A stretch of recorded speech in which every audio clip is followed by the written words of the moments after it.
भाई इस वीडियो में हम पढ़ेंगे डिस्ट्रीब्यूटेड सिस्टम। सबसे पहले देखते हैं डिस्ट्रीब्यूटेड सिस्टम की डेफिनेशन क्या होती है। बोल रहा है भाई distributed system is a system जिसमें software and hardware components connect होते हैं एक नेटवर्क में जो कि कम्युनिकेट करते हैं ओनली बाय पासिंग मैसेज। भाई ये वाली बात इंपॉर्टेंट है, ठीक है ना। फिर से बता रहा हूं भाई, डिस्ट्रीब्यूटेड सिस्टम एक नेटवर्क होता है। सिस्टम जो है ये नेटवर्क है सॉफ्टवेयर का और हार्डवेयर का, ठीक है ना, जो कि एक दूसरे से कम्युनिकेट करते हैं सिर्फ और सिर्फ मैसेज पास करके। तो भाई ये डिस्ट्रीब्यूटेड सिस्टम हो गया। इसका एग्जाम्पल जैसे कि इंटरनेट हो गया भाई, है ना। बहुत सारे जो सर्वर्स हैं, हमारे जो कंप्यूटर्स हैं, वो एक दूसरे से कनेक्टेड हैं और जो मैसेज पास कर रहे हैं, एक दूसरे को मैसेज पास कर रहे हैं ताकि वो एक दूसरे से कम्युनिकेट कर सकें।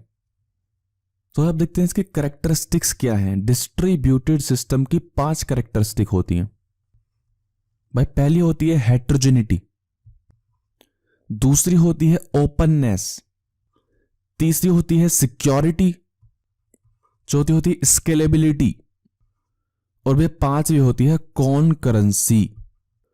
भाई हेट्रोजेनिटी का मतलब क्या है? हेट्रोजेनिटी का मतलब है कि जो नेटवर्क में हमारे हार्डवेयर्स और सॉफ्टवेयर्स हैं वो हेट्रोजीनियस है, यानी कि अलग अलग तरह का है। कोई मैक है, कोई विंडोज है, कोई लाइनक्स है ना, अलग अलग तरह के कंप्यूटर्स हैं, वो कनेक्टेड हैं, ठीक है। हेट्रोजेनिटी का मतलब ये है। ओपननेस का मतलब क्या है? ओपननेस का मतलब है कि भाई हमारा जो नेटवर्क है वो एक्सटेंड भी किया जा सकता है, ठीक है ना, या फिर हम उसको बदल सकते हैं किसी तरह से, ये ओपननेस हो गया। सिक्योरिटी यानी कि जो हम मैसेज पास कर रहे हैं वो कॉन्फिडेंशियल रहे। मैं एक उस बंदे को मैसेज भेज रहा हूं तो वो उसी बंदे को मिले, दूसरे किसी को नहीं मिल जाए, ठीक है, ये है सिक्योरिटी। स्केलेबिलिटी क्या होती है भाई? जैसे जैसे हम क्लाइंट्स बढ़ें, जैसे जैसे क्लाइंट्स बढ़ें तो हमारे नेटवर्क की क्षमता भी बढ़ती जाए, ये होती है स्केलेबिलिटी। कॉन्करेंसी का मतलब क्या है कि भाई एक बार में मेरा सर्वर जो है वो मल्टीपल यूजर्स को सेवा प्रदान करे, ये है हमारा कॉन्करेंसी। तो भाई 5 तरह की कैरेक्टरिस्टिक्स हैं: heterogeneity, openness, security, scalability and concurrency. भाई इसके एडवांटेजेस क्या हैं? इसके भाई 4 एडवांटेजेस हैं: data sharing, resource sharing, communication and flexibility. जो हमने ओपननेस देखी थी वही फ्लेक्सिबिलिटी। तो भाई पहला एडवांटेज क्या है इसका? Data sharing. दूसरा क्या है? Resource sharing. तीसरा भाई कम्युनिकेशन जो कि होता है बाय मैसेज पासिंग। चौथा है भाई ओपननेस। डेटा शेयरिंग यानी कि हम डेटा शेयर कर रहे हैं, कोई कॉमन डेटा है और जो वो मल्टीपल कंप्यूटर्स के बीच में शेयर्ड है, ये डेटा शेयरिंग। रिसोर्स शेयरिंग यानी कि मेरे पास एक रिसोर्स है, मेरे पास एक प्रिंटर है, वो 2 पीसी यूज कर रहे हैं, तो ये रिसोर्स है। रिसोर्स क्या है? हमारा प्रिंटर है और 2 क्लाइंट्स उसे यूज कर रहे हैं, 2 कंप्यूटर से यूज कर रहे हैं, तो ये रिसोर्स शेयरिंग हो गया। कम्युनिकेशन पता ही है भैया। ओपननेस, फ्लेक्सिबिलिटी पता ही है। फ्लेक्सिबल यानी कि हम उस नेटवर्क को अपनी इच्छा के अनुसार बढ़ा सकते हैं या फिर उसको घटा सकते हैं, ठीक है ना। अब भाई देखते हैं डिस्ट्रीब्यूटेड सिस्टम के एप्लीकेशंस क्या हैं। भाई पहली इसकी एप्लीकेशन है टेलीकम्युनिकेशंस, जिसमें बोल सकता हूं भाई इंटरनेट। बहुत ही बड़ा एग्जांपल है इंटरनेट, टेलीकम्युनिकेशंस के अंदर जो आएगा। दूसरी एप्लीकेशन है भाई इसकी नेटवर्क एप्लीकेशन।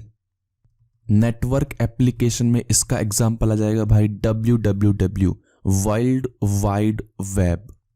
तीसरा एग्जांपल आ जाएगा भाई real time processor. Real time processor जैसे कि आपका एयरक्राफ्ट कंट्रोल हो गया या फिर इंडस्ट्रियल कंट्रोल सिस्टम हो गया। क्या हो गया? Industrial control system. भाई चौथा एप्लीकेशन हो गया भाई पैरेलल कंप्यूटेशन। पैरेलल कंप्यूटेशन जैसे कि अपना क्लाउड कंप्यूटिंग हो गया, तो मैं लिख देता हूं क्लाउड कंप्यूटिंग। तो भाई इस लेक्चर में सबसे पहले डिस्ट्रीब्यूटेड सिस्टम की डेफिनेशन देखिए। डिस्ट्रीब्यूटेड सिस्टम एक सिस्टम होता है, ठीक है, जिसमें हमारे सॉफ्टवेयर्स होते हैं और हार्डवेयर्स होते हैं, वो कनेक्टेड होते हैं और एक दूसरे से कम्युनिकेट करते हैं बाय पासिंग मैसेजेस। एग्जाम्पल देखा इंटरनेट। भाई 3 चीजें पढ़ी उसकी, कैरेक्टरिस्टिक पढ़ी, एडवांटेज पढ़े, एप्लीकेशन पढ़े। कैरेक्टरिस्टिक क्या होती है? Heterogeneity, openness, security, scalability, concurrency, heterogeneity यानी कि तरह तरह के different net hardware and software connected होंगे। ओपननेस यानी कि हम बढ़ा सकते हैं घटा सकते हैं। सिक्योरिटी यानी कॉन्फिडेंशियलिटी रहेगी। स्केलेबिलिटी यानी कि भाई अपनी इच्छा के अनुसार बढ़ा सकते हैं घटा सकते हैं। स्केलेबिलिटी इस बेसिकली ये है कि भैया अगर हमारे यूज़र्स ज़्यादा हो जाते हैं तो भैया हम उसको नेटवर्क को हम बढ़ा सकते हैं। कॉन्करेंसी यानी कि एक बार में सर्वर जो है अपना वो कई यूज़र की इच्छाओं को पूरा कर सकता है। एडवांटेजेस यानी कि भाई 4 advantage: data sharing, resource sharing, communication and openness है। एप्लीकेशन 4 पड़ी हुई, टेली कम्युनिकेशन जैसे कि इंटरनेट या फिर WWW, और भैया या फिर कह सकते हैं हम इंडस्ट्रियल कंट्रोल सिस्टम, या फिर बोल सकते हैं हम क्लाउड कंप्यूटिंग।